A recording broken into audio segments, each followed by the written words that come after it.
Welcome to another episode of the Wondering Watercolor. Today we are painting the fourth page of the Complete Beginner's Guide to Watercolor Painting. Let's get started. Okay, so this is the fourth page. As you can tell, it's the exact same image twice. It's just a regular old oak tree. And we will render it in two different ways now that we have built up some techniques under our belt. So for this one, it'll be a little more blended, and then for this one we'll use a little more hard texture.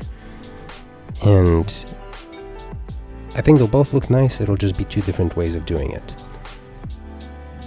So the first thing we're going to do is we'll render this one, and what we'll do is we'll grab some brown. And you can tell that there's not a lot of water in this brown, it's mostly paint. And so we'll go ahead and we'll fill that in right here, like that. And then just grab some water and just kind of put some water down here, and then just blend it with the top where it's darker. And just kind of spread it out. And then rinse my brush, and I'm just gonna get some purple because we're gonna mix this with the brown to make kind of like a darker shadow. We're gonna put it up here like that, and then pull some of that downwards like that. So it's basically like a shadow. You know how obviously the trunk, some of it gets enveloped in shadow from the top of the tree. And then what we'll do here is we're adding just paint directly onto the paper, just like very little water, mostly paint, and some of it will blend in with that darker part of the tree trunk there. And what we're doing here is we're just establishing some of the base where the shadow is. It's darker down here as it gets lighter as we go up. And so what we'll do next is rinse off our brush and then pull up some of that color like that. Just like that. And leave some white up here. I'm going to rinse off our brush, and then we're just going to get directly yellow. And then we're going to blend it in. So it's basically, it's like the tree's getting hit by some light up here. So it's picking up, the light rays from the sun. And this is the first way that we're going to render the tree.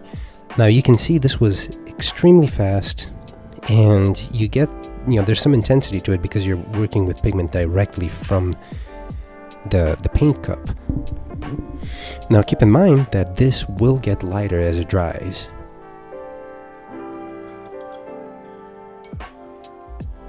Okay, I'm just rinsing my brush. So now we can get started on the second way of rendering it. The way that we'll do that is we'll grab some brown again, but this time we're gonna dilute it quite a bit. We're gonna grab some water, kind of mix it in.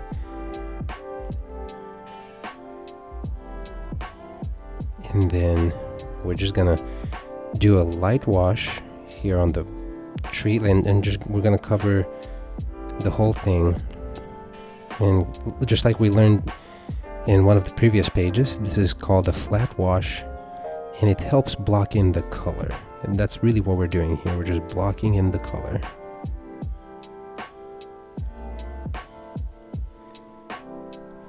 And there's that. And I'll rinse my brush.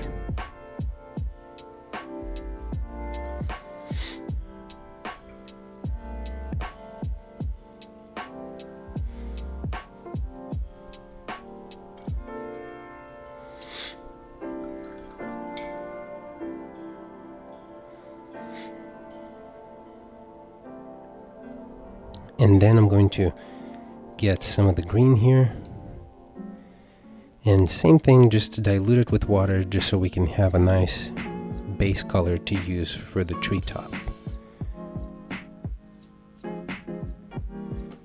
So this, we're just gonna fill it in all in here.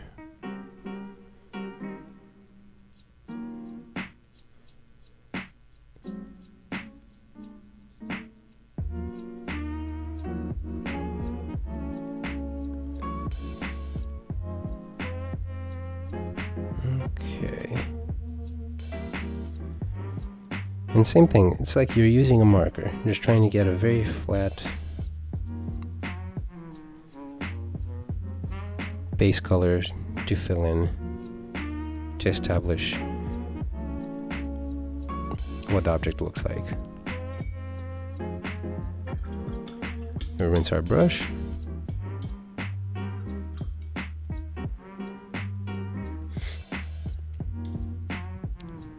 Obviously, there's a very stark difference between these two right now.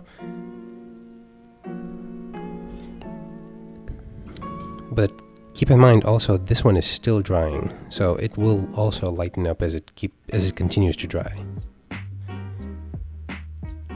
Now then, we'll go back to the trunk for this one. We're gonna get some of the brown paint again, but this time is going to be a lot more paint and a lot less water. So we're just gonna mix it up in here, and then we're gonna go in and we're gonna create some texture. So the way that we're gonna do that is we're going to use the tip of the brush to have a nice thin line, and then we're gonna press down on the tip of the brush so that it creates a thicker line, which will give us those nice grooves of the tree trunk. So for example, I'm just gonna go lightly and then press in a little bit and then go lightly again. So you can see how that creates the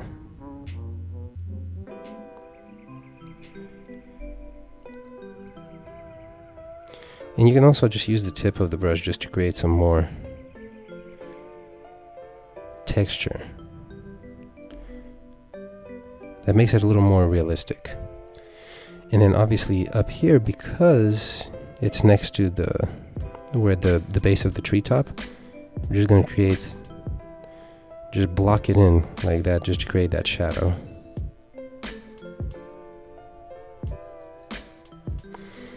And then you can add more detail wherever you want, like between where the roots are going into the ground here, maybe a little bit like that. Okay, that was good. And next we're going to do the exact same thing but with the green. So it's a lot more paint, very little water. And the way that we're going to render these textures is we're just going to do kind of like almost like little U's. We're just kind of like showing here where the shadow is, and just kind of slowly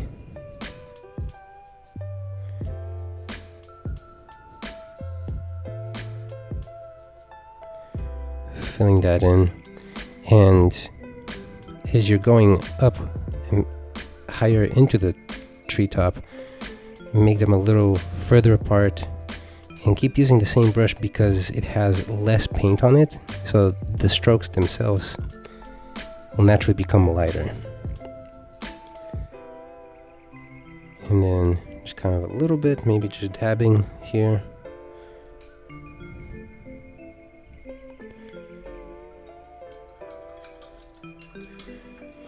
And there's that.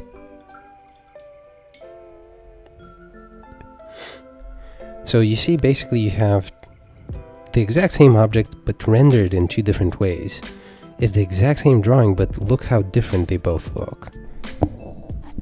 We did it, and we did that with the exact same paint, exact same paper, exact same drawing, but because we rendered them differently, they just look very different.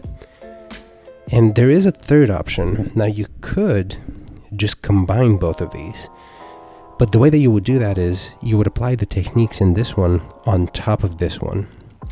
So for example, I can grab some more green here.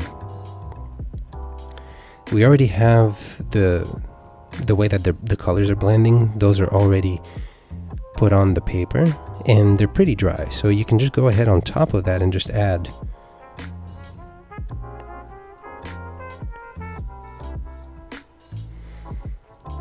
Just add some texture.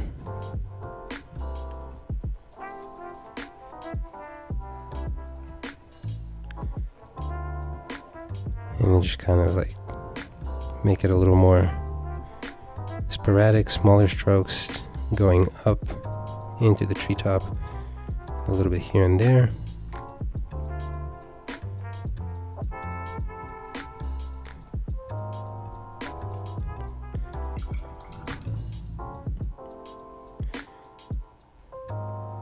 And then down in the tree trunk, just adding some more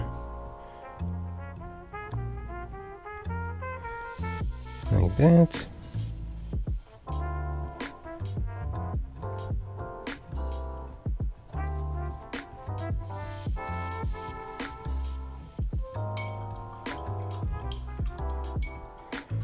And there we go. So yeah, I like showing these, and also it's always good to try to paint the exact same thing multiple times. That way you get, because you already know the object, you're more comfortable experimenting and pushing the boundaries to see how it can look. But yeah, I just like showing the difference, how the same exact thing can look so different whenever you've rendered it multiple times. So this is it for page 4, and let's move on to page 5.